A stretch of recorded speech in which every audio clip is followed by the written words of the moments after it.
Bulletin céleste de mai 2024. La qualité du temps en mai est un peu plus détendue que le mois précédent, car tous les indicateurs pointaient déjà vers les troubles et le changement. Cependant, ce qui a pu parfois surgir ces dernières semaines a besoin d'être consolidé et bien intégré. Cela pourrait s'avérer encore difficile, surtout vers le milieu du mois de mai. Mais ce mois de mai parle aussi d'amour et de sensualité. Le dernier tiers du mois apportera une légèreté inhabituelle. Le premier du mois, 1er mai, la sensuelle Vénus en Taureau se trouve en carré à l'intransigeant Pluton en Verseau.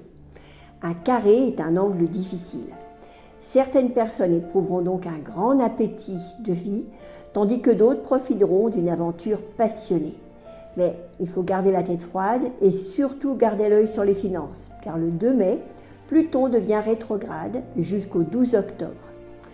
Pendant cette période où il retournera en Capricorne pour la dernière fois, du 2 septembre au 20 novembre, la pertinence de nombreux points devra être revérifiée.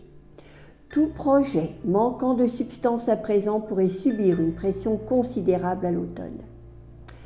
La nouvelle lune en Taureau du 8 mai est proche d'Uranus et se trouve précisément entre Vénus et Jupiter en Taureau, ce qui met l'accent sur les besoins matériels.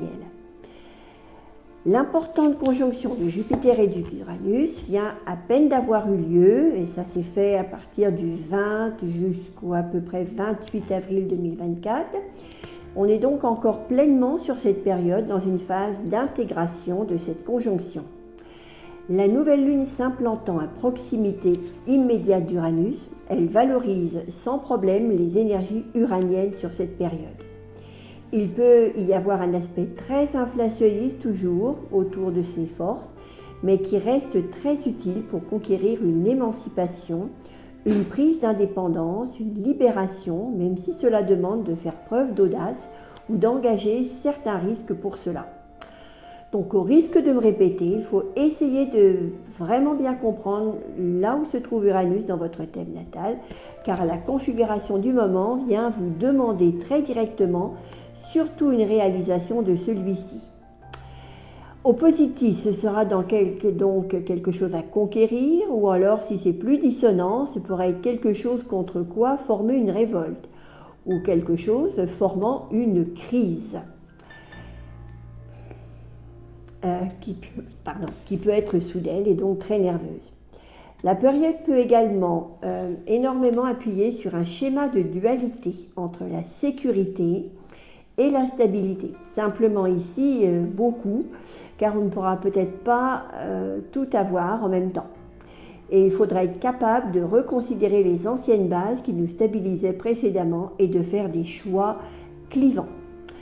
Mais on ne découvre rien de nouveau ici, a priori, c'est quelque chose que l'on a senti monter déjà les mois précédents. Peut-être même depuis l'été 2023, car c'est juste qu'à présent, on doit trancher et finaliser les choses. Ceci dit, cette configuration de nouvelle lune est dans l'ensemble assez harmonique, elle ne forme pas de tension majeure à relever. Donc il semble que ces choses en question se feront spontanément, instinctivement, naturellement.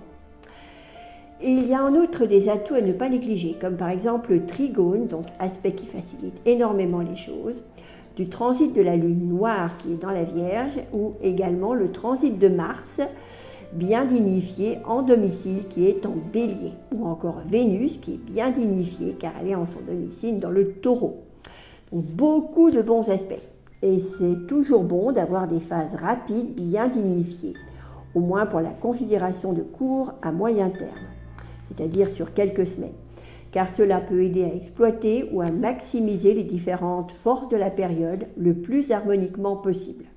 Par exemple, ici, on peut supposer des atouts relationnels et affectifs à exploiter, quelque chose qui dans tous les cas favorise beaucoup les extériorisations, les extraversions, tout ce qui reste intéressant pour initier un projet ou un nouveau lien, pour convaincre, affirmer et séduire. À noter également, il ne faut pas négliger le transit de Neptune qui commence à atteindre le degré de fin du signe du Poisson. Donc lui aussi, Neptune est chez lui dans le signe du Poisson. J'en reparlerai d'ici 2025, mais Neptune va commencer à se reconfigurer aux couleurs du signe du Bélier progressivement et peut avoir une charge de récapitulation plus importante à mener autour de ce que la planète aura pu soulever, même depuis 2012 en passant dans le signe des Poissons. Si vous avez notamment des planètes sur le début du signe du Bélier, vous pourrez déjà commencer à ressentir plus fortement la montée de ces changements. Cependant, c'est aussi une qualité du moment excessivement sensuelle et fertile qui pourrait vous inciter à vous laisser aller. Accordez-vous quelque chose qui vous fera plaisir dans ces jours-là. C'est aussi un excellent moment pour exprimer des remerciements d'une façon ou d'une autre pour le miracle de la vie, que ce soit par un rituel ou une petite célébration avec des amis. Cette journée donc du 8 mai est excellente pour semer les graines d'un nouveau projet. Il portera des fruits abondants. Le 13 mai, le Soleil atteint la conjonction avec Uranus et la Lune en Lion est opposée à Pluton. La pression en faveur du changement est maintenant très forte. Des événements inattendus peuvent apporter de l'incertitude que certains pourraient instrumentaliser ici ou là. Cependant, vous pouvez accomplir beaucoup pendant cette période à condition d'accepter un minimum de chaos créatif et d'oser essayer de nouvelles approches. Quand Mercure entrera lui aussi en Taureau le 15 mai, il y aura 5 planètes dans ce signe de terre, pragmatique et très sensuel, associé à l'argent, aux possessions et renommé pour son besoin de sécurité matérielle.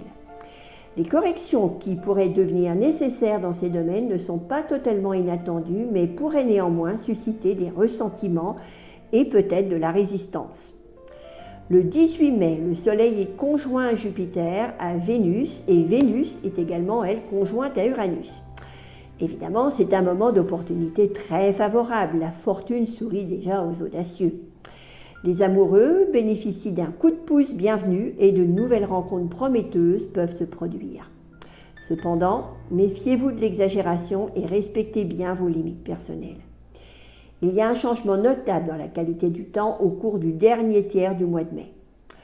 Le Soleil entre en Gémeaux le 20 mai et formera un trigone exact avec Pluton 2 jours plus tard. La pleine lune se produit alors en Sagittaire le 23 mai. À partir de la pleine lune du 23 mai 2024, ce qui pourra prédominer, c'est clairement le passage de Jupiter au sein de ce qui forme un changement élémental majeur de la période à ne pas négliger. C'est donc à ce moment-là que Jupiter passera du signe du Taureau, où il a résidé pendant un mois, et il rentrera donc dans celui du Gémeaux. Disons dès à présent que ce sont surtout les premiers décans des signes mutables qui pourront le ressentir plus fortement sur cette période. Les signes mutables sont les Gémeaux, le Sagittaire, la Vierge et les Poissons. Il est donc conseillé pour vous d'attendre cette seconde moitié de lunaison si vous voulez former un projet ou une extériorisation quelconque. Ce transit de Jupiter pourra vous aider notamment à une meilleure reconnaissance et intégration sociale et marquer donc une phase très importante de l'année pour vous. Tout le monde ne sera pas forcément à l'aise de la même façon avec l'air mercurien de ce signe des Gémeaux, qui peut apporter certes une certaine légèreté, mais aussi de la superficialité. Beaucoup dépendra donc de vos propres dominantes natales pour maximiser tout ça. Ensuite, simultanément, Vénus est conjointe à Jupiter sur le degré dernier du Taureau, c'est-à-dire entre 29 et 30 degrés. Quelques heures plus tard, elle aussi rentre dans les Gémeaux. À présent, nous pouvons éprouver quelque chose comme de l'optimisme, une légèreté inhabituelle qui peut nous rappeler que nous pouvons aussi communiquer l'un avec l'autre pour résoudre les problèmes. Quand Jupiter entre en Gémeaux le 26 mai, difficile d'ignorer qu'une nouvelle phase commence. Le 29 mai, Mars est en conjonction avec Chiron, le guérisseur. Puissance sans frein et agressivité inconsciente peuvent alors nous pousser à blesser ou à nous blesser. C'est un moment favorable pour poser les armes et nous demander si le combat en vaut vraiment la peine. Quand Mercure est conjoint à Uranus, celui qui aime les changements et les provoque, le 31 mai, une certaine nervosité se fait alors sentir. Les négociations et les communications sont maintenant de mise et vous pourrez trouver des solutions à des conflits auparavant considérés comme insolubles. Je vais maintenant parler de la qualité du temps personnel. Du fait de l'accent marqué sur le signe zodiacal du Taureau pendant le mois de mai, il est raisonnable de penser que la période concerne principalement les questions matérielles. Cependant, le Taureau n'est pas isolé dans le zodiaque, mais en contact constant avec tous les autres signes. Une des clés pour la compréhension approfondie d'un signe zodiacal est son signe opposé. Le Taureau est concerné par la formation de la substance et la corporalité, la matérialité. Et le signe opposé au Taureau est celui du Scorpion qui, lui, cherche à relâcher le lien avec la matière afin qu'une ouverture au processus spirituel soit possible. Cette polarité de l'attachement et du lâcher-prise fait partie de chaque personne à sa manière.